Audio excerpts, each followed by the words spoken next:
What's up guys, Brian Phobos here. Today I want to make a video about whether blockchain is just speculative pump and dump primarily, or if it solved any real world applications.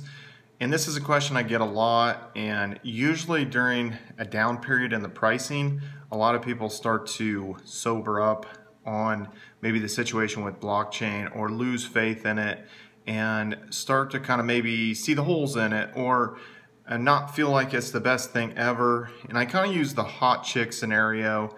So let's say you meet a chick and she is a California 9 out of 10, and then let's say you hang out with her for a couple weeks and you're like, you know what, this chick is crazy. And then suddenly she's a Skeeterville 5 out of 10, and you're just thinking, why did I think she was so hot? Why did I think this was so great? And that's kind of how I see cryptocurrencies sometimes, or the reaction that people have when the price goes down. They kind of are googly-eyed when the price is going crazy, and then when things are going down, they start to lose faith in the development teams, lose faith in the projects, and just lose faith in the whole space altogether and whether it's solved anything. So being around since 2013, I experienced this in the last bubble where things seem like it was going good, but you expect like more progress, and then if that doesn't happen, you start to kind of lose a little bit of the faith and all that stuff like that. So does it solve any real world problems today, and is it going to solve anything in the very near term future? So let's take a look at a few things here. So and I'm not going to rag on any particular project, and I'm not going to pump up any particular project. This is just an open discussion based on my experiences and my understanding of this technology. So something like Ripple Labs, with Ripple, you could say a real world use case would be bringing cost of settlement down between banks, which could potentially be passed off to the customers. Is it solving that today? I would say not necessarily, because it hasn't taken over per se, like Ripple Labs technology. Are we going to see that as customers, or are the banks just going to essentially get richer if they keep that savings to themselves? That's to be seen. Maybe they'll use it, the savings, pass it to their customers to be more competitive against their competitors. We could hope, but I would say that it has not solved that problem today. Like, that hasn't been solved yet. And one thing also to remember is owning XRP is not like owning a share in Ripple Labs. And Ripple Labs, their network actually existed before XRP was ever around. They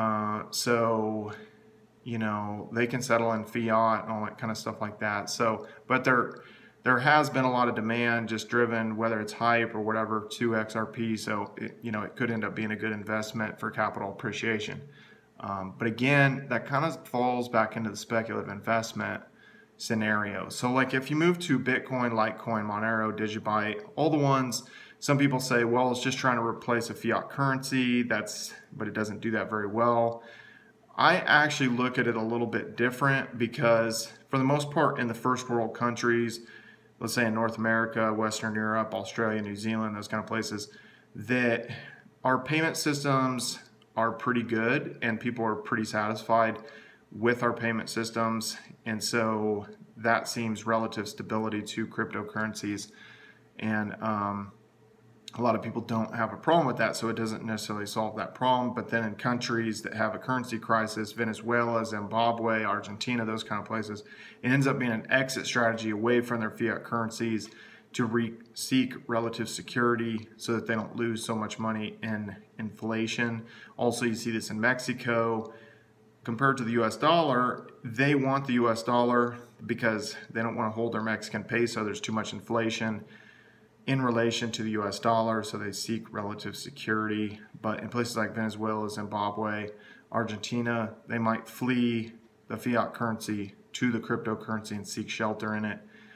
But let me know if you're in those countries, and if during this crash, if it was better off to hold the crypto than it was to hold your fiat.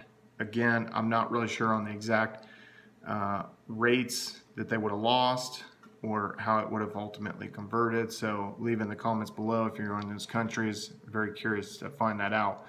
Now, I would say the true problem that it solves, though, stuff like Bitcoin, Litecoin, Monero, Digibyte, all those ones that are transactional currencies, is that you have actual ownership of your money and you're able to transact value of essentially any amount around the world at the speed of light.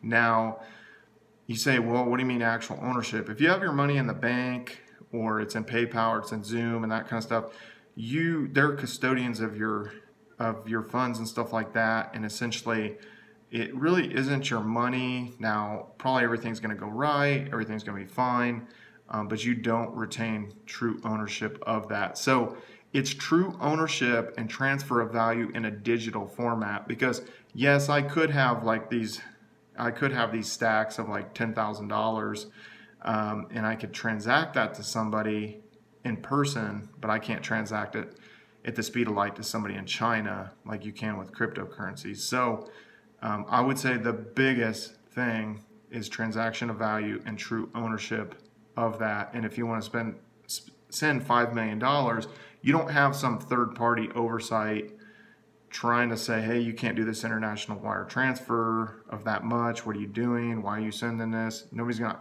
you're not going to get those questions. So I would say that is a real-world application that it has solved is true ownership and transfer of value around the world. Let's say if we jump to Ethereum, you have something like entertainment with CryptoKitties, but CryptoKitties, would a relational database be able to run that fairly easily? Yes, but CryptoKitties are unique. So then it's like, okay, you could store that cryptographically though in a relational database. I don't really see it solving that. That's really a problem that it's solved. It's sort of like a use case, like, hey, look, we can also do this on the blockchain. That's kind of the way I look at that more. Now you could say Ethereum was a new form of crowdfunding, potentially with the ICOs, which there are already ICOs like on NXT and stuff and other platforms, but Ethereum made that more and more popular with the ICOs. But I would say yes, partially. That is real world use case of getting tech companies funding, whereas before they would have had to get venture capitalists from accredited investors, people who have more than $1 million in net worth minus their primary residence. So it was easier to get funding, but most of the ICOs were cryptocurrency related. So it almost becomes more internal to the cryptocurrency industry and only services the cryptocurrency industry versus solving a real world problem outside of cryptocurrency, I would say. But it was a unique spin on crowdfunding. So that's what I'm going to say about that. And then let's say something like BitShares. Well, again, it's mainly servicing the cryptocurrency industry. BitShares is a decentralized exchange. And while that's important in ownership of your value with stuff like Bitcoin, Litecoin, Monero, Digibyte, BitShares allows that for you to retain your ownership because they don't own your keys and it's trustless and all that stuff like that. It's still servicing the cryptocurrency market. It's not necessarily solving some problem that existed already. It's just like a byproduct of the cryptocurrency market. Something like Steem, I would say the main problem that Steem is solving is freedom of speech and true ownership of your funds in your account. Now with Facebook, Twitter, Instagram, YouTube, you don't really own your account. They could delete your account if there's some issue, they don't like what you're saying. And if you had like a payout from AdSense, they could end up adjusting the amount of views that you got if they feel like there's an issue with it, and your payout could change. You don't have true ownership of those funds, until maybe it would get in your bank account and then you would take the cash out of your bank account kind of thing. With Steem, you have your keys, you have true ownership of those accounts, and Steem Incorporated can't delete those and they don't know what your keys are and they don't have control of your wallet. So freedom of speech, that's a big deal. It solved that real world problem. It's been solving it today, and it's been solving it for a couple years now. When you have something like EOS, again, it's so new. I mean, you got the fastest blockchain with half-second blocks, but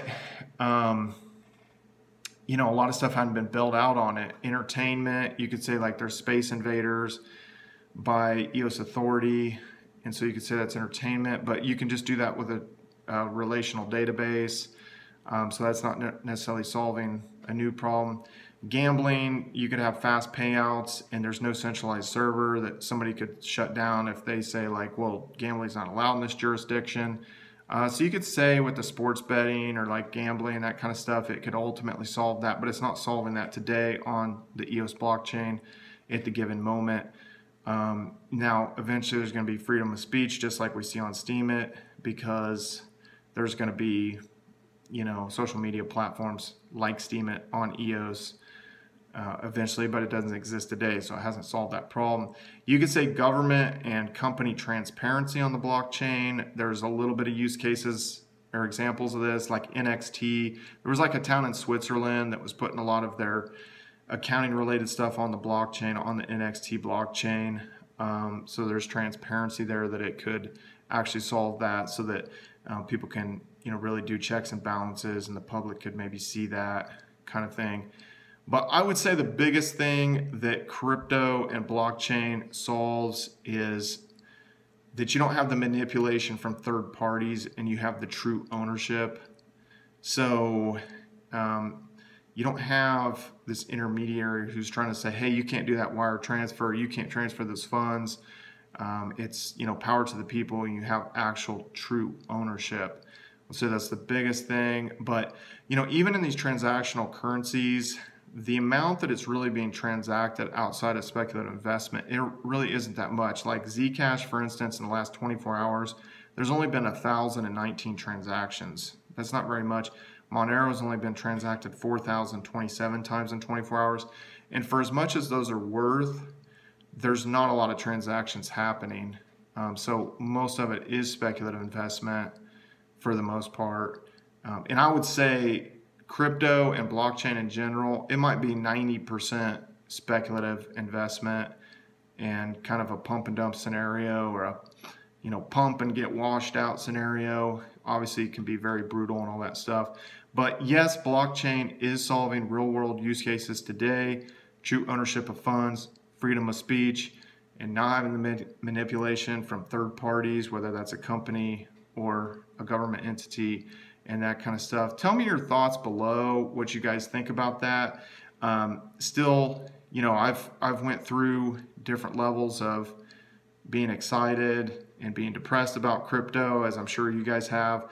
But overall, I still believe that cryptocurrency is the future. I see great things with cryptocurrencies and a lot of these projects. But follow me on all social media at Brian Phobos, YouTube, Twitter, Instagram, Steemit.